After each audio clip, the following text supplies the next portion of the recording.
or not to install toppers? That's the big question.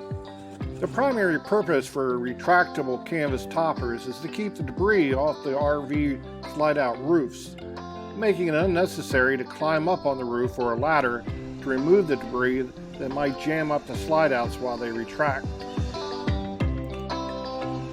There seems to be two camps on this question: West Coast versus East Coast.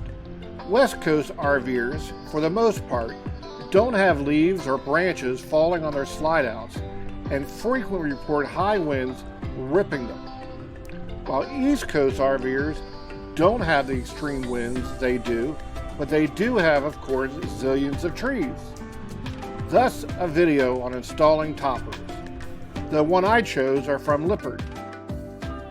Additionally, you will need to buy a 3/4 inch butyl sealing tape or multi-purpose non-sag sealant to seal all the screw holes in both the two end brackets and the top channel bracket. Start off by making sure your RV is perfectly level. Install the two end brackets on each side of the slide-out exterior wall. Draw a center line and use a level to line up the top channel bracket and screw it down. To get the right toppers, I recommend you call Lippert directly with your slide-out's width and depth dimensions. Ideally, you want the toppers to go beyond the roof's edge, so your dimensions should go from edge to edge of the actual slide-out itself, giving you a couple inches of hangover on each side of the slide-out roof. Here we see Bill and Dale installing the toppers. It's straightforward, if not a little awkward, as you hang over the roof's edge screwing down the top bracket. Use pliers or a screwdriver to peel back the corners and the receiving end of the rail channel to facilitate sliding the canvas toppers through.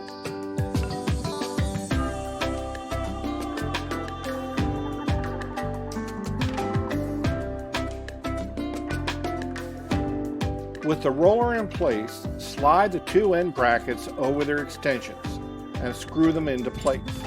It's up to you to choose which of the high or low grooves to use. And we added 2 extra screws on each bracket.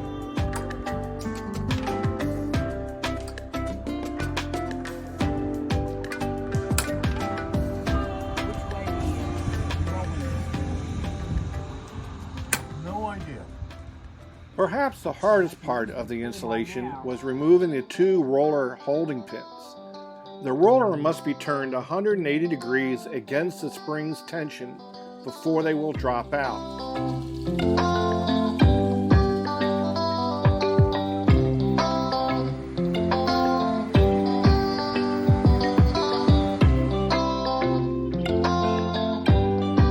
Please hit like and subscribe to keep up with my next videos, which will include installing the tire pressure monitoring systems to both my RV and truck, as well as snap pads to protect your RV jacks from slipping.